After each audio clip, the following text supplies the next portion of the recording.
Tal, we're now back in Be'eri, in the kibbutz where you got abducted to Gaza. How is it to be back for the first time? It's really, really overwhelming. I thought that it would be a little bit easier, but I came here a little bit before you came, and I saw all the pictures and all the posters and all the rest of it, and it's tougher than I thought it will be. Yeah. I mean, we just have to look at that house. I think it's the house of your parents-in-law, yeah. Right? Yeah. I mean, what's left? What's left for it, yeah. It's look much smaller now than it used to be.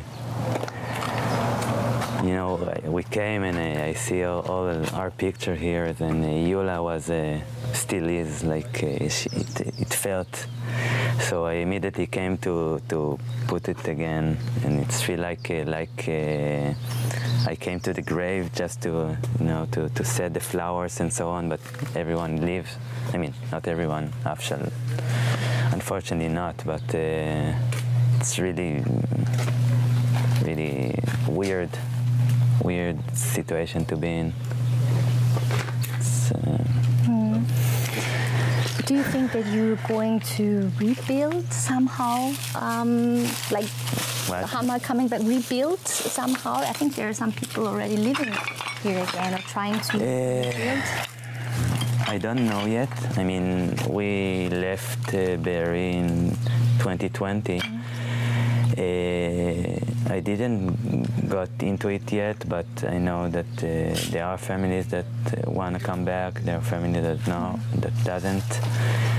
It's really, really traumatic to most of the people. Just to see all the destruction. I mean, it used to be a very, very beautiful and peaceful place. It's really ironic that this kibbutz and all of the kibbutz around are part of the people in Israel that really believe in peace, and they just destroyed it. What left is people that want war, so it's really ironic.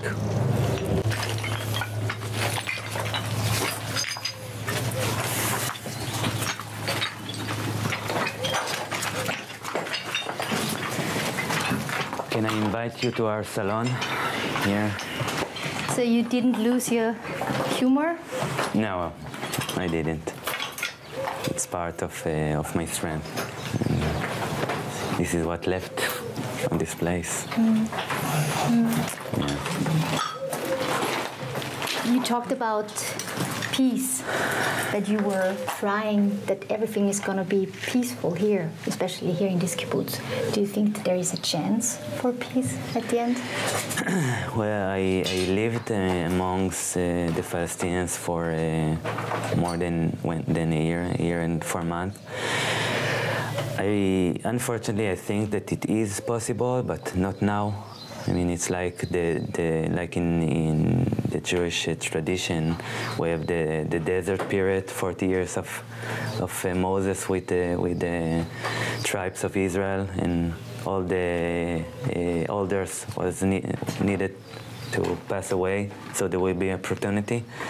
I fear that this is the same case also in Gaza, because they are full of hatred to us. They will say, yes, we want peace, but it means you need to get off the land, all the land, I mean all Israel, just go to Europe, America, whatever, and then there will be peace. So their peace is we leaving our homes, the homes that we grew up in, and it's not peace actually. I mean, it's just a transfer to a different location, and then we won't have any contact together. So. And coming back here, what emotions does it bring back when you think of the 7th of October 2023? Well, it doesn't. I feel it's not that I have like a flashback to October 7th. It's everything together, kind of making a mash or something like that. Like it's really overwhelming. as to see the faces. And I did kind of a tour in this street and in this neighborhood, and to see the pictures of everyone, like all the people that got murdered here, that didn't survive. And I asked Yuval and his brother that is doing the tours here. I mean, in this house, who survive? I mean, in that house, the children survive or not? And just to hear, I mean, it's really tough, really tough. We entered the safe room before, and it's so small. It felt much bigger, like much safer than what it actually is. So let's see the safe room. That's the place where you tried to hide when the terrorists came. Yeah, I mean, this is the place you should enter when there is a terror attack. Until October 7th, it was theoretical only, but this is the room. As you can see, it's an iron door that's supposed to prevent terrorists from getting inside. It felt much bigger. I mean, very small, to be honest. Yeah, it's really small, but it is concrete, and for us, I mean, for not century actually, but 15 or 20 years, this is the place that used to enter when there is a missile attack. Yeah. So it's felt really safe. And as you can see, there is like here was supposed to be the bulletproof window, and this is part of the iron window that they open. I actually remember that it's one, but it's actually two. And this is the safety pin that saved our life, because it actually didn't work as it should do, and it allowed them to open the door and for us to surrender, because in all this neighborhood we are the only family that survived. There is also one family that for some reason they didn't reach to them, so they kind of like, you have in the US, you have tornadoes that comes and spare one house. Every other house in the district is destroyed, but this one stands. So this is the other one there. So the fact that we actually surrendered just saved our life, and this one little piece of iron is part of this story. It's amazing that there are so many small details, so many small decisions that if one of them was different, the whole story would be different. I mean, I wouldn't stand here, my family wouldn't be here, and it's kind of hard to what the word, warp? No, not warp. Warp. It's not. It's kind of take it all in. Yeah. And the day of October 7th, 2023. How was the situation? And you don't have to tell it very detailed. Just what you felt. What was your fear? How did you experience it? Well. We entered this room very early in the morning because of the missile attack, and the children been here kind of play a little bit. They just woke up. We started to kind of settle in because we just woke up. I went to the second floor to bring some stuff, our phones, chargers, maybe, I don't remember exactly, but maybe toothbrushes and all the rest of it. And we stayed here.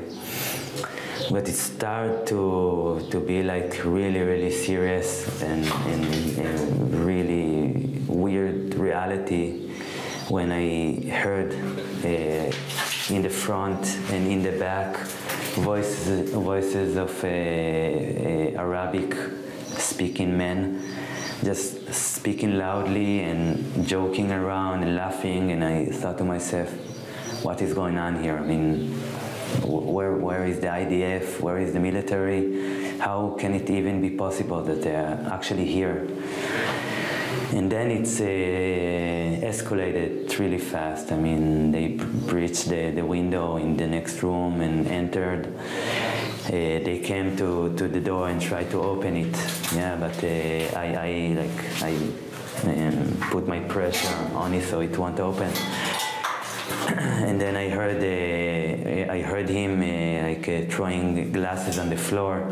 So there will be a lot of glasses. And I understood that if we would try to run away, it will block us because all of us were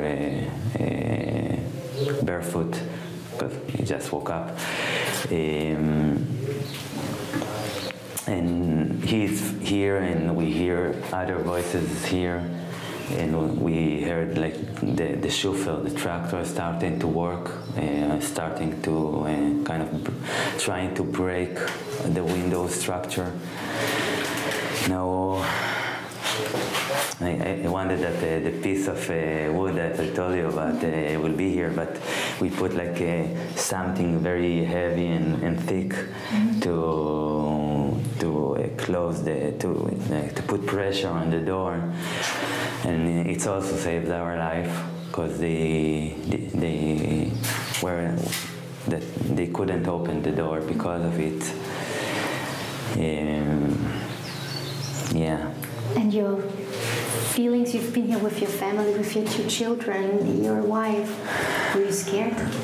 No, I mean, yes, I have been, but I didn't have time to think about fears. I like been very, very focused, very practical. There is one thing to do now, and it's to prevent them from enter. And when they went to the window and opened it, I immediately understood that when they will manage to breach a hole in the bulletproof window, so they can throw a grenade in, it's game over and we need to surrender. There is no other option. So no fear at all, no thinking about death. I mean, a few minutes before that, I put my pressure on the door, and Afshal, God bless his soul, put the hand on me and say, "It's been a pleasure." Like for him, it's already been like the end of the story, and I told him very boldly and with like coldly. I mean, like very, very focused. It's not over until it's not over. Like, it's not judgmental, it's not critical. I mean, it's just the fact. And we are in a survival mode now. And the only thing that I can think of is what needed now. They tried to blow the mechanism of the door, which I told you of, that it scratched me, and lucky, I mean, fortunate enough, I didn't, like it was not close enough in 5 centimeters to put a hole in my stomach. I went here to put pressure on this thick wood structure, and I'm like this, and Nave is behind me. Yeah, and then he asked me if we will die, as I told you. And I couldn't look on him because I'm now in function, and told him I hope not. Very, very boldly, no time for like to put it in words, or to engage to it in a softer manner. And this is the last thing that he heard from me in October 7. Now, when I've been captive, I really fear that this is the last thing that he knew. I mean, when Afshal called us to go down because of the missile attack, I took him in my arms, because there are 2 big beds in the upstairs. No, of course not, but So Yula and Adi slept on one, and Nave and me slept on the other. So every one of us took one child and went down. And one of the things that bothered me the most there is that I didn't manage to give a hug to Yula on October 7th, because she been with Adi and here on the bed, and I've been doing whatever I needed, and it was so hard that for me that I hugged Nave because I took him. Yeah, but if now I won't survive it, the last thing that I have from Yula is from Friday. I mean, from October 6th, and not from the actually day that our ways have been separated. It's the small things that matters in the end. This is what I discovered.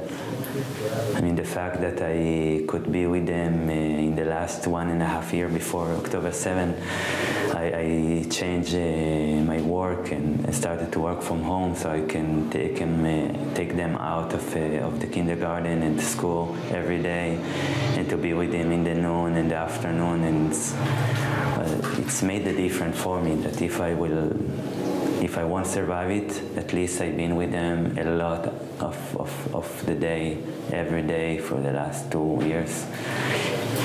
And it's those things gave me strength in the end, because I cannot control the reality that I am in.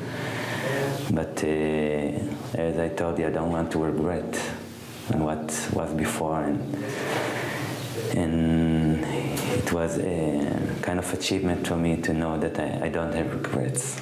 So it's actually worked for me, and I hope that it will until the age of, I don't know, 90 or something, now that we are all together and safe. So close to Gaza, right? So close to the border. Yeah, I mean, the one person that been in the car with me that been kidnapped, that managed to escape. He said that he saw civilians that exiting Gaza and entering Israel, and just walking, like smile and laughing on us in the car, and they arrived here, in Be'eri and other villages, in like a kidnapped corpse. Like they wanted to sell them to Hamas or to the Jihad Islami, so they came and just like stole or steal things and took corpse, like bodies. Yeah. They even took the bodies to Gaza, right? Yeah, I mean the civilians, not only the Hamas.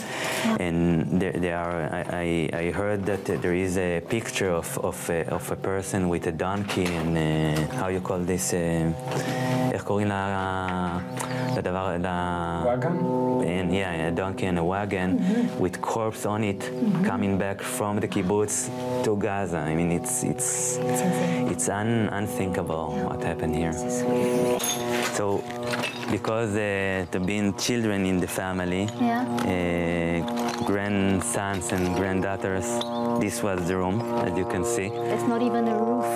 No, nothing left here. I mean, they kind of they built another room, so there will be place to play. And here was like a big wooden, I don't know how you call it, with games and all the rest of it, and colors and papers to draw. Did you find anything in this rubbish, like anything, like pictures, anything?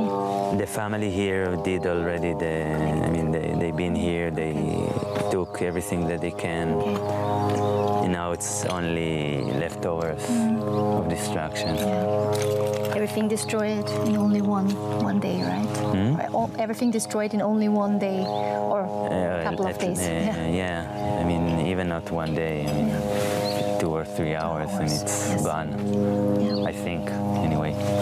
Again, Yeah, I'm not sure, and I don't know for sure because they did use this house as their base. So the IDF did fought against them here. Mm-hmm. Yeah, Yuval told me that this was a tank road. Mm-hmm.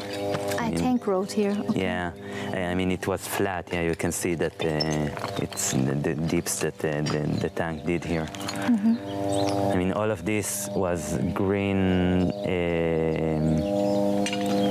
grass. Mm-hmm. Yeah, like really beautiful.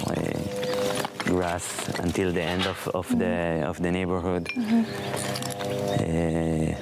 It's not used to be so wild. Mm-hmm.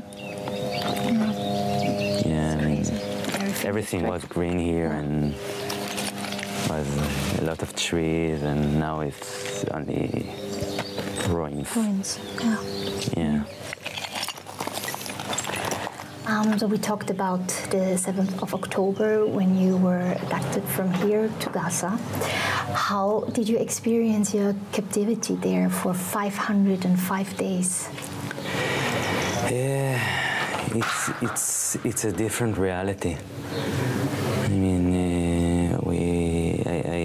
it seems that everyone that been there say the same thing, that it's, if you didn't been in captive, you cannot understand the reality. I mean, it's how much it's warped, how much it's crazy and weird and so different than what we knew, or what we know in our life in the West, the culture's life. It was tough. But every day that I finish alive and healthy, if you can say it, after all the starvation and the disease and all the rest of it, but every day that I finish was hope that soon enough I will be home. I mean, if I survive the day, in the end, they will bring me home. I mean, there will be a deal, there will be a ceasefire someday, sometime. I didn't thought that it would take 505 days, but the days going on. I mean, every day goes, and suddenly 1 month pass. After 3 months pass, 6 months, and it goes and goes like that. Did you lose hope at one point? Did you have the fear that you were forgotten, maybe? No, I didn't. I mean, I all the time told Eviatar and Guy that we are not a factor in the war, but we are a serious factor to end the war. So they not necessarily will release us when they fight. I didn't know if there will be like a ceasefire deal between fights and so on, but I knew for a fact, for me anyway, that if we will survive it, if we will be alive in the end, they will demand us back. You've switched locations many times. You've been to like civilians in Gaza, in apartments, the ones, some better, some worse. Mm-hmm. But you've been, I think, more than 8 months in a tunnel. Yeah. How can you experience? How can we imagine living there? Can you give us an image of that? Well, first I couldn't imagine me living there. It was my greatest fear before we went underground. It took me 3 weeks just to stop feeling the walls are closing on me. I mean, I couldn't stretch my hands like that. I mean, we had like, I think 1.1 meter, like a little bit more than 1 meter wide, a little bit more than my height. Yeah, all right. And 12-meter long tunnel, when we have 4 mattresses on the floor that we need to live on and sleep on. 1 meter, 1.5 meters with sand, and then a hole in the ground, which was our toilet, and that's it. This is the tunnel. I mean, I don't know. There there been some pictures of big rooms underground. It was for them. Yeah, it was for the officers and the soldiers of Hamas terror organization. What about food? Did you get food? How much food did you get? I think you lost a lot of weight, right? Yeah, I lost almost 30 kilos from October 7th until the end when they released me. You see me now, but I already gained 16 kilos from the worst point until now. I mean, in the last 1 month. We had very little variations of food. I mean, when we had like in the most extreme, we had one pita bread every day with a little bit cheese, white cheese on it. It's less than 300 calories every day, once every 24 hours. But in the average, we had like one bowl of rice every day, but plain rice, so no vitamins, no minerals, and it takes time, but in the end it's kind of get you, and you start to be ill just because you don't have any real supplements in your body. I think after 11 months, I got a severe infection in my leg because of deficiency in vitamin C deficiency, which the name of it, call it the sailor's disease, something that it's not heard of in Europe or in Israel or America for centuries now. So even if there was food that full our stomach or belly, it wasn't enough because it was only carbs without nothing else. No vegetables, no fruits, a very little amount of meat or fish, very rarely. Yeah, so it seems like it's some sort of tool to torture you, I guess. Did you also experience some sort of other violence, or did you see other people experience violence? Yeah, I mean, first we knew that they had more food than we did, and they kept feeding themselves quite well when we got very little. But they also been like they did beat us. I mean, they've been cruel. Not all of them. Yeah, of course, there are people that still kept their humanity in them, that wasn't like destroyed totally. But there are that have been, and they just been mean to us. They beat us, mostly the young one, Aviatar and Guy and Omer after that. They have some respect to the elders, and I'm not older, but I'm 40 years old, which was more than most of the guards that I had. Most of them being between the 20 to 30, so they did have some respect to me, but still they could. They use kind of like mental cruelty, emotional cruelty, not only physical. People maybe don't know it, but you can torture a person just from speaking with him and threatening him for his life, or that he won't get food or water, or just trying to play with your mind, to mess with your mind every day, like all day long. And what was your biggest fear during this captivity? Well, it's depend on the time. I mean, when it started, I didn't know what their intention are, and my biggest fear was that they will take my head off. I mean, I decided that if they will try, I will resist, and then they will need to shoot me. So it's better death than like ISIS style.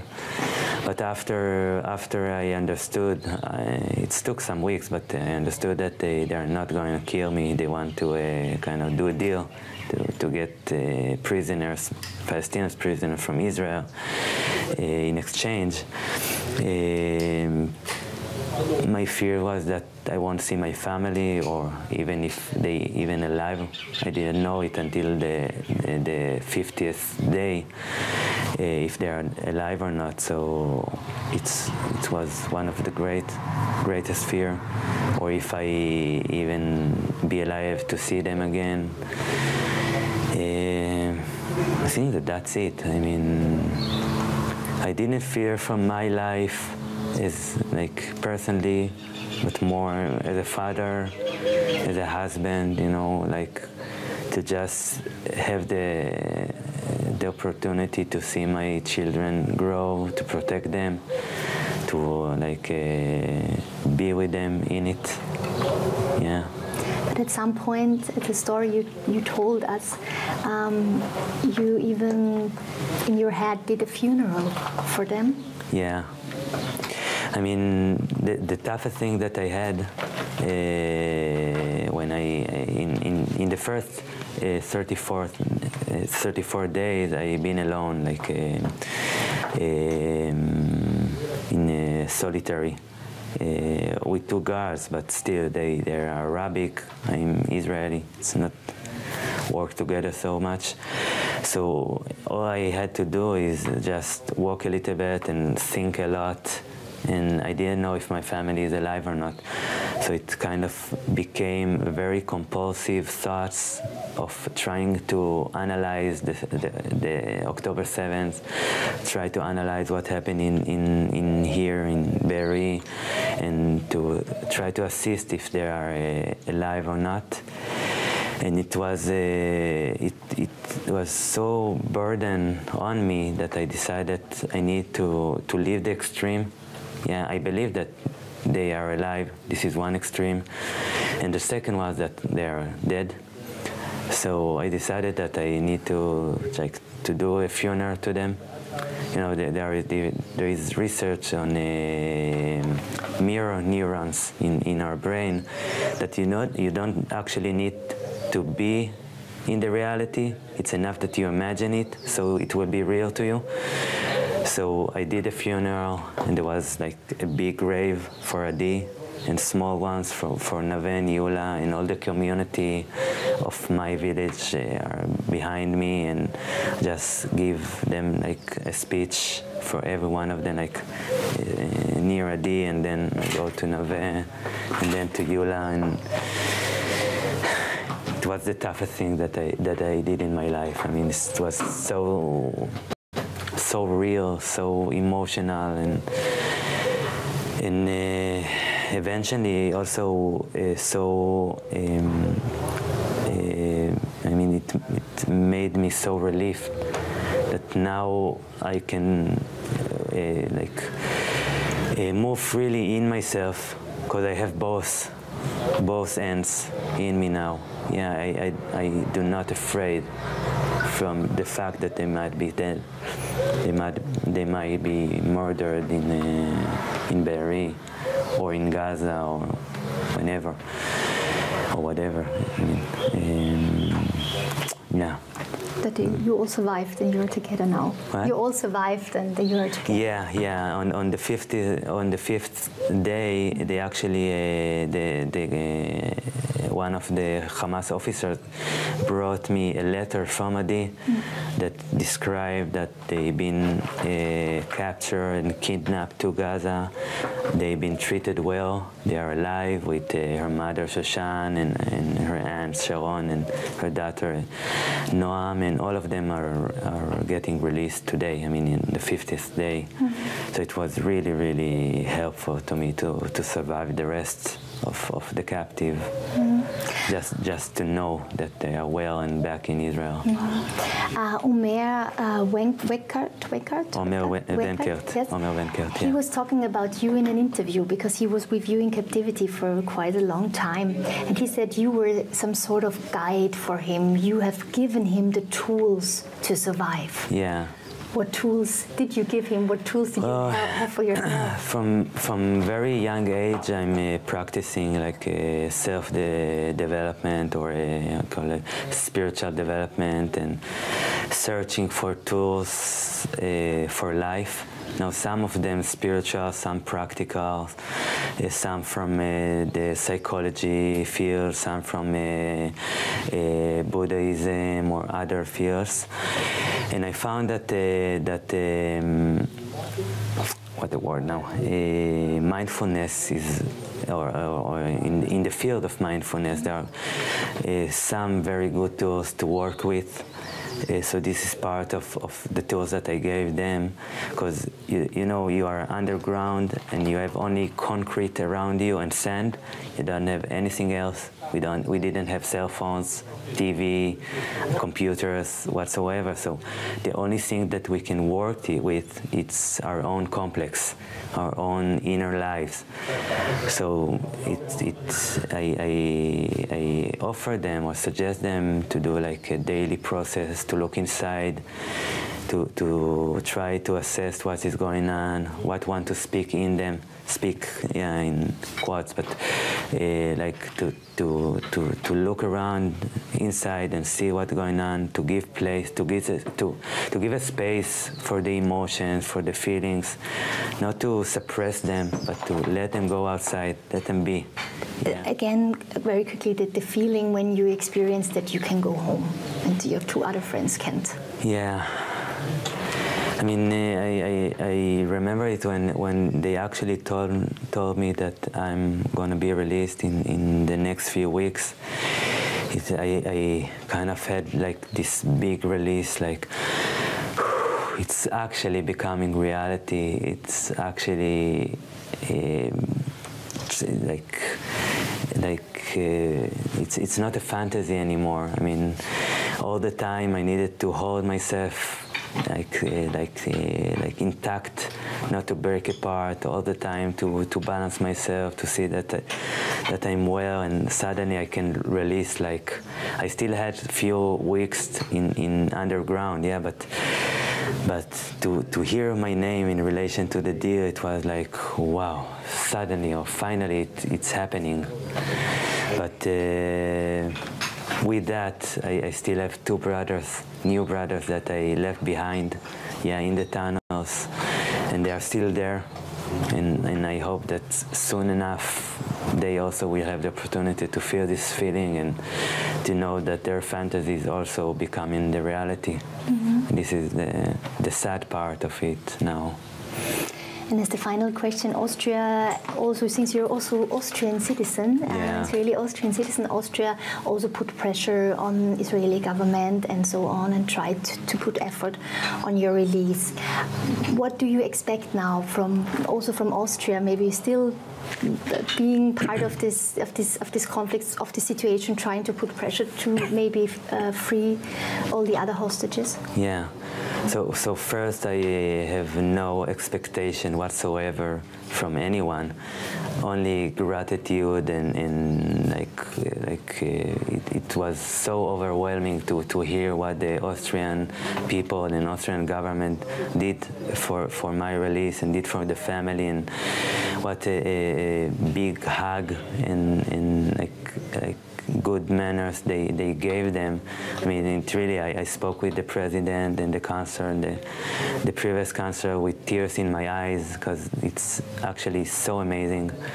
But I did ask them if they can help Guy and Eviatar, because they are not biological brothers of me, but they are actually in more truly ways are my part of my family, and I asked them if they can help and do whatever is necessary to help them and to assist them to be released and come back to Israel.